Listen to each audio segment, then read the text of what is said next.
Chapitre 4. L'épreuve des jeux. Nausicaa, en arrivant au palais de son père Alkinoos, fait dételer les mules et se rend dans sa chambre où sa nourrice vient lui rallumer le feu et lui servir à souper. Au même moment, Ulysse entre dans la ville.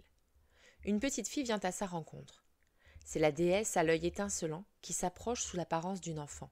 Elle est là, devant lui, une cruche à la main, et Ulysse lui demande « Petite, voudrais-tu me conduire au palais du noble Alkinoos qui règne sur ce peuple ?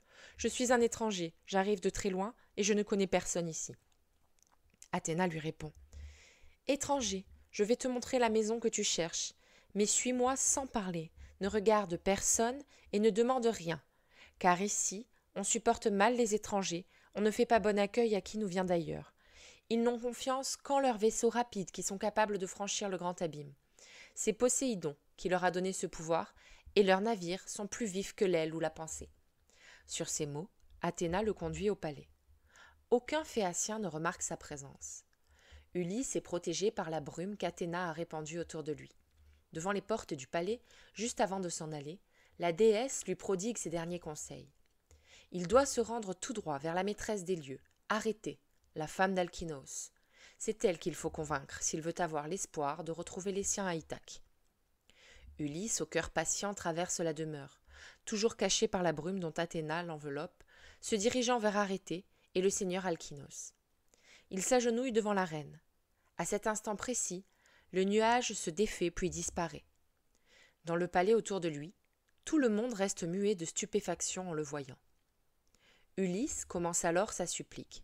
« Arrêtée, fille de Rhexénor, je viens à ton mari, je viens à tes convives, je viens à tes genoux après bien des malheurs.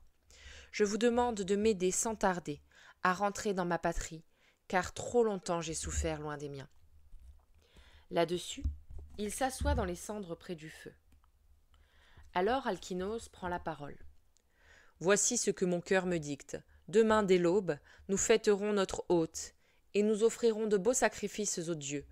Ensuite, nous penserons à son retour, afin que sans chagrin ni peine, et sous notre conduite, il puisse retrouver sa patrie. » La femme d'Alkinoos demande à ses servantes de préparer un lit pour Ulysse, et de le recouvrir de beaux draps pourpres. Les servantes obéissent. Elles viennent chercher Ulysse, une torche à la main. « Viens te coucher, étranger, le lit est fait, » elles disent. Et la vue du lit lui semble douce. Aussitôt qu'apparaît l'aurore aux doigts de rose, Alkinoos conduit Ulysse à l'agora, près du port où sont amarrés les vaisseaux. Pendant ce temps, en ville, Athéna se glisse parmi les Phéaciens sous les traits d'un héros d'Alkinoos. Elle cherche à exciter leur curiosité. « Allez à l'agora, vous verrez l'étranger reçu par Alkinoos. C'est un aventurier, il est beau comme un dieu. » Très vite, l'agora est envahie par la foule qui s'émerveille en découvrant Ulysse, que la déesse fait paraître plus fort, afin qu'il gagne la sympathie des Phéaciens, mais aussi pour qu'il leur inspire de la crainte. Alors Alkinoos leur dit « Écoutez-moi, chefs et conseillers de Phéacie. Cet étranger dont j'ignore le nom est arrivé ici après avoir fait naufrage. Je ne sais s'il nous vient du pays du couchant ou du levant. Il demande une escorte pour rentrer dans son pays. Il supplie qu'on la lui accorde. Et nous, selon notre coutume, nous allons l'aider. Allons, préparons un bateau à coque noire, tout neuf. Choisissons 52 de nos meilleurs rameurs. Quant à vous, Phéaciens, venez dans ma belle maison. Je veux que nous fêtions notre hôte. Allons, pas de refus, et qu'on aille chercher notre aide, Démodocos. » Il dit, et aussitôt les jeunes gens se lèvent pour aller préparer les navires, hisser les voiles et mouiller au large. Puis ils rejoignent les autres chez Alkinoos, où le festin a commencé. Alors Alkinoos propose à ses convives de se mettre au jeu. « Je veux que notre hôte puisse dire à ses amis en rentrant chez lui que les Phéaciens sont les meilleurs pour la boxe, la course, la lutte et le chant. » Nombre de jeunes gens se présentent. On commence par l'épreuve de la course à pied. Au signal, ils s'élancent, redoublant de vitesse et soulevant la poussière de la plaine. C'est Clitonée, l'irréprochable, qui devance les autres et gagne la course. À l'épreuve de la lutte, Euryale surpasse les meilleurs. Amphiale l'emporte au saut, et Latrée au disque, et à la boxe, c'est Laodamas, le vigoureux fils d'Alkinoos. La foule a le cœur réjoui par le plaisir des jeux. C'est alors que Laodamas dit à ses amis « On pourrait demander à notre hôte s'il connaît l'un de ces jeux. Il est plutôt bien fait, regardez ses cuisses, ses mollets, ce cou puissant. Il a encore la force de la jeunesse, même s'il est brisé par tous ses malheurs. » Ses amis approuvent cette proposition en riant. Sur ce, Laodamas vient se placer au centre et interpelle Ulysse. Montre à ton tour ta force au jeu si jamais tu en as déjà pratiqué, tu dois bien avoir une préférence. Allons, essaye un peu, oublie tes soucis. De toute façon, ton départ est proche, le navire est à flot et l'équipage est prêt. Fronçant les sourcils, l'ingénieux Ulysse le toise et lui rétorque. Tu parles mal, mon hôte, et tu m'as l'air d'un insolent. Beauté, éloquence, intelligence, les dieux n'accordent pas toutes les qualités à un même homme. Regarde celui-là, par exemple, qui est doté d'un visage médiocre. En revanche, il sait parler, ses discours sont pleins d'assurance tout en restant modeste. C'est pourquoi on le remarque au milieu de la foule, et quand il est en ville, il est admiré comme un dieu.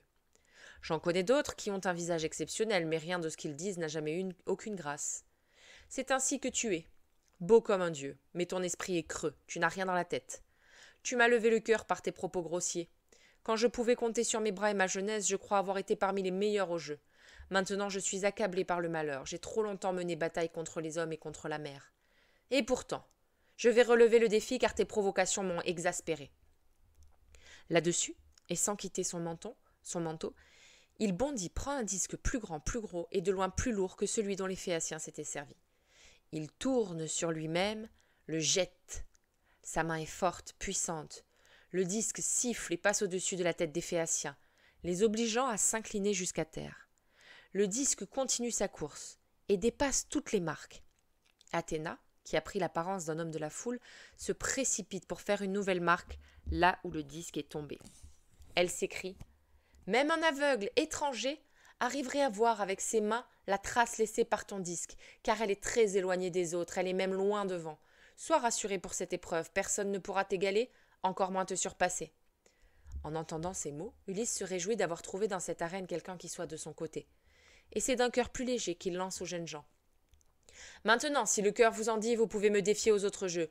Boxe, lutte, course, je ne refuse rien. Je suis prêt à vous regarder droit dans les yeux. Qu'on vienne m'affronter. Je peux tenir ma place à tous les jeux des hommes.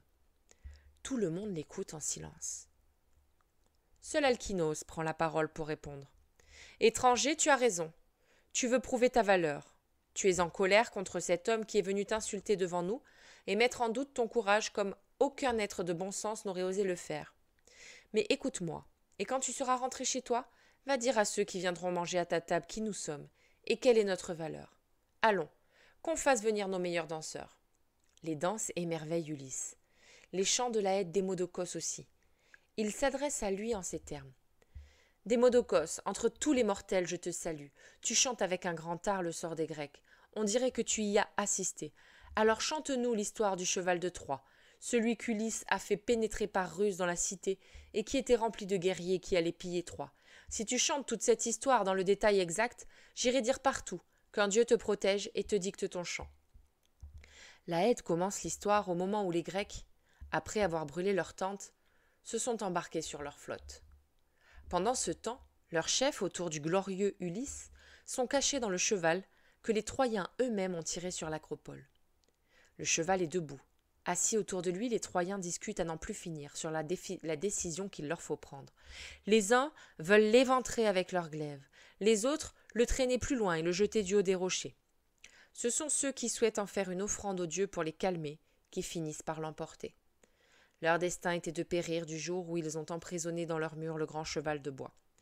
Alors, la Haide chante comment les Grecs, quittant le piège creux, pillent et saccagent la ville, comment Ulysse va avec Ménélas chercher Déiphobe chez lui, comment il l'affronte dans la plus dure des luttes, obtenant la victoire grâce à Athéna.